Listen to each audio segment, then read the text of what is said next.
Welcome to all of you, brothers and sisters in Christ.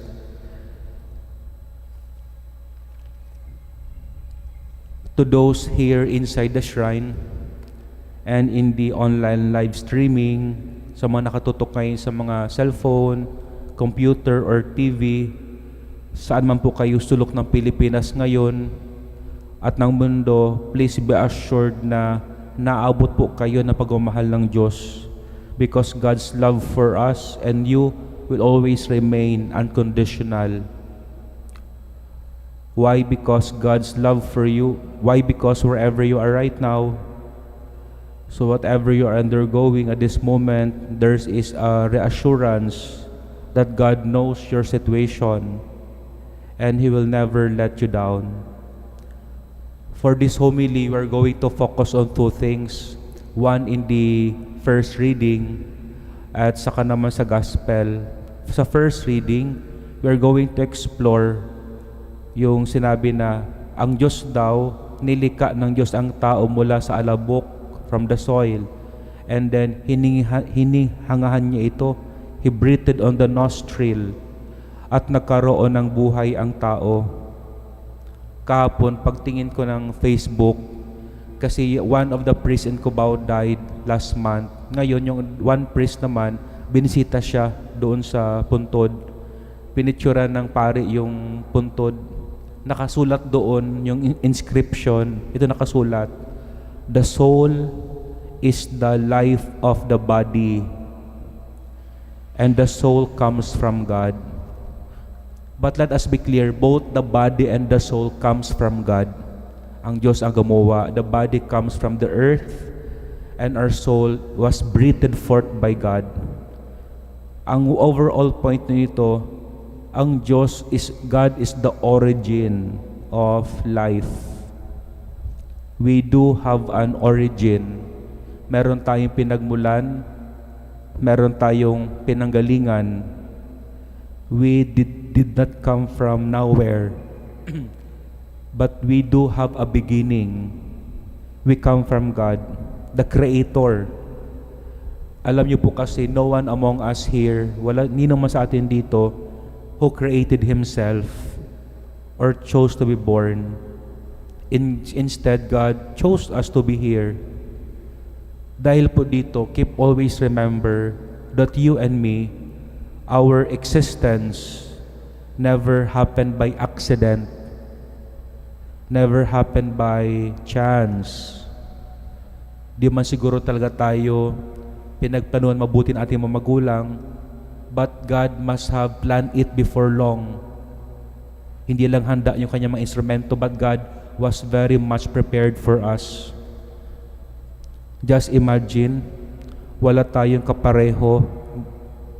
Makahanap man siguro tayo kasing kamukha natin, kaugali, but we cannot find all our qualities in one person. Sadyang ginawa tayo ng Panginoon Diyos as one and only. You are one and only.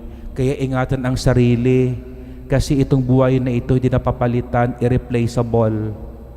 In history, wala nang ibang lalabas kasing katulad natin. Kaya pag-ingat-ingatan talaga, pahalagaan ang buhay, pahalagaan ang sarili, pahalagaan ang mga bagay na pinagkatiwala ng Panginoong Diyos.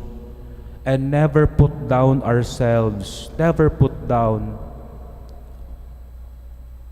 Our life is valuable. Ang kabaliktaran po pala ng pagpapahalaga, ang kabaliktaran ng pagpapahalaga, ang opposite niya ay pag-aabuso. Pinahalagaan mong sarili mo. Ang kabaliktaran naman yan, pwede mong abusuhin din ang sarili mo. Abuso. Abuse. Ang ibig sabihin ng abuse ay you did not use well. Di mo ginamit. Ano ito? What is abuse?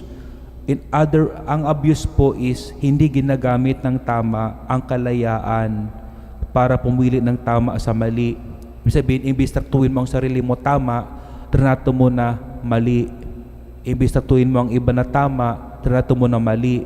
That is abuse. At alam niyo kung saan po nanggaling ang abusive tendency ng tao? When he is no longer humble. Hindi na siya humble. Naalala ko yung bola. 6 years ago, mahilig ako mag-shoot, maglaro ng diyan sa may basketball court namin. One time, sabi ko, pinahanginan ko yung bola. Kaya ko, kuya, itodo mo nga yung hangin ng bola. Tingnan natin, yung punuin talaga ng todo ng hangin. Kasi akala ko, baka mas maganda. Kaso pala, pag masyadong puno ng hangin ang bola, pag puno ng hangin ang ating puso, masyadong mataas ang ang lipad. Kunting ganun mo lang, parang tumitipwas na sa kamay. Pangalawa, pag masyadong ang bola maraming hangin, matigas. Pag pinapasa sa'yo, ang tigas, masakit. Kaya minsan medyo masakit na magsalita ang ibang taong mayabang. Tapos, pag ang bola ay puno ng hangin, hindi mo na mahawakan kasi wala nang grip.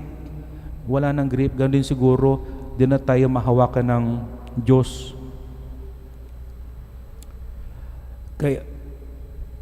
Kaya nga, pinaalala sa atin sa first reading na galing tayo sa alabok, sa soil.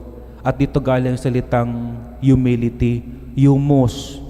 We come from soil.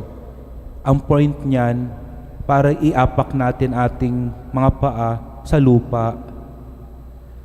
So that we will always be connected to the earth, connected to our source. Do not be disconnected. So that's the lesson for us in the first reading. If we are connected to the Lord, we will continue to have this life-giving energy in our life. Pangalawa naman, sabi ni Jesus, ang nanggagaling daw sa loob ng tao at kanyang puso ang pinagmumula ng kasamaan. So what is inside is the cause. So para mas madali maintindihan ito, nirecover ko yung litrato na kinuha ko sa santol namin na nahulog ng bagyo. So I will ask our technical, please display the photos on the screen para po madali niyo maintindihan ang sabi namin Jesus. I hope, lumabas na ba ate yung picture? We will wait for nandiyan na ba? Nang November kasi ay nagbagyo. Tapos pagising ko, meron na ba? Pagising ko, alas 5, yung amin palang puno dyan sa harapan ng seminaryo, pagpasok sa guardhouse, natumba. Tapos,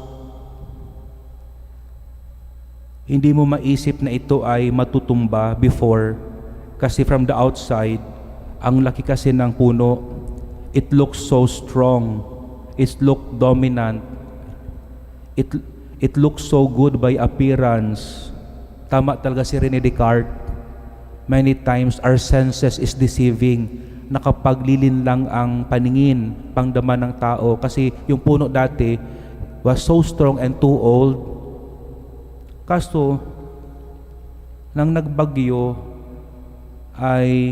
ito ay natumba. Pagtingin ko sa loob, kaya pala wala naman laman na yung loob. Kasi pala all throughout, unti-unti ito nagnanaknak, inuubos ng anay. I hope you saw. Kasi ibig sabihin, kung wala nang laman ang loob, nanghihina na ito. Mahina na pala sa loob. Unti-unting inuubos, kaya humina ang lakas at tibay. Worst, wala nakahalata. Nobody notice. Minsan, di ba, ang ibang tao, he looks so strong, nobody notice. Then, isang araw na lang, bakit nangyari sa kanya yan? Kaya, yung itsura niya ay nakapaglilin lang. Ngunit meron dumaan na bagyo, ito ay natumba. Doon nagkaalaman ng kalooban. At ito ay nakadisgrasya kasi yung kalahati ng guardhouse namin ay natupok niya. Buti walang taong nadamay.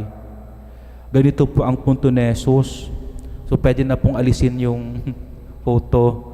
Yan po ang punto ni Jesus Christ. He does not want this to happen to us. That's why He wants us to check ourselves always, to confront ourselves, purify ourselves, remove this from ourselves. Kasi po if not, dahan-dahan, baka iubos na din tayo. Kinakain ng ating kaluluwa sa loob. That's why it's good also to but ang tanong, how to prevent this Father from happening? Yung anay pala, yung 2 years and last year din, pag tag-ulan, June, July, yan ang time ko para manghuli ng anay. Para kasi the only way to defeat the anay kingdom is to look for the queen and the king. Hanapin mo talaga. Hanapin mo. Tapos pag nakita mo na yung kanyang kingdom, nasa ilalim pala ang king and queen. Kasi the king and queen, they are the one producing the eggs. So, ibig sabihin, kahit sa sarili natin, sa pagsupil ng mga masamang kalooban, we have to look for the king and queen, the one that produces the eggs. So for Jesus, who produces the eggs of sin, the heart, it's very important that this heart will always remain humble. Kasi pag ang tao humble, you are open for correction. You're open for improvement.